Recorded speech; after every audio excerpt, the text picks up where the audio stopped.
Hello everyone, welcome back to my YouTube channel smart finance with C Ankita. जैसे कि आप सब जानते हैं, I am a practising chartered accountant and मुझसे एक क्वेश्चन बार बार पूछा जाता है कि मैम, क्या मुझे भी इनकम टैक्स रिटर्न फाइल करना पड़ेगा या नहीं। तो आज मैं इसी क्वेश्चन का आंसर लेकर आई हूँ। आइए समझते हैं कि किन किन लोगों को income tax return means ITR file करना कंपलसरी है।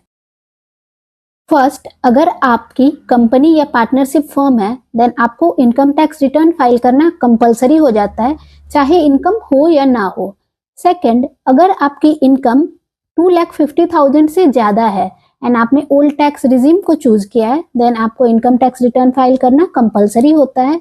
एंड आपने अगर न्यू टैक्स रिजीम को चूज किया है एंड आपकी एनुअल इनकम 3 लाख से ज्यादा है देन आपको इनकम टैक्स रिटर्न फाइल करना कंपलसरी होता है। थर्ड, कुछ केसेस ऐसे हैं जहां अगर आपकी एनुअल इनकम 2,50,000 या 3 लाख से कम है फिर भी आपको इनकम टैक्स रिटर्न फाइल करना कंपलसरी है। जैसे कि फर्स्ट, अगर आपने एक साल में सेविंग अकाउंट में 50 लाख से ज्यादा अमाउंट डिपॉजिट किया है। सेकंड, अगर आपने एक साल में करंट अकाउंट में 1 करोड़ से ज्यादा अमाउंट डिपॉजिट किया है।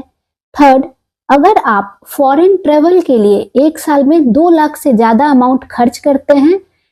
फोर्थ, अगर आपकी इलेक्ट्रिसिटी बिल एक साल में 1 लाख से ज्यादा आती है।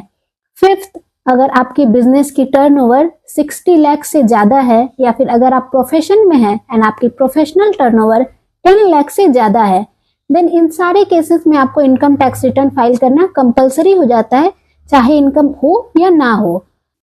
सो आई होप अब आप समझ सकते हैं कि आपको इनकम टैक्स रिटर्न फाइल करना है या नहीं करना है। एंड ऐसे ही इंटरेस्टिंग अपडेट्स के लिए फॉलो करें smart finance with C Ankita. Thank you, keep saving, keep investing and keep watching. Thank you.